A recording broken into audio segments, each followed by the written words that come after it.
boa tarde. Hoje você está vendo mais um relato sobre a casa do Fabiano, onde tivemos um lindo evento que torrou a tomada da geladeira. Aqui você consegue ver os restos mortais da tomada. Os restos mortais da tomada derretida. Fabiano, qual a sua declaração sobre a tomada? Pegou fogo. Esse é um Eu nem tava evento em casa, raro. eu nem tava em casa.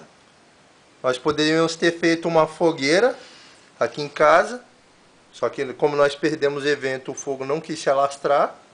A gente ia fazer batata doce na fogueira. Ia fazer batata doce na Só que tomada. não tinha madeira, a gente usou a tomada.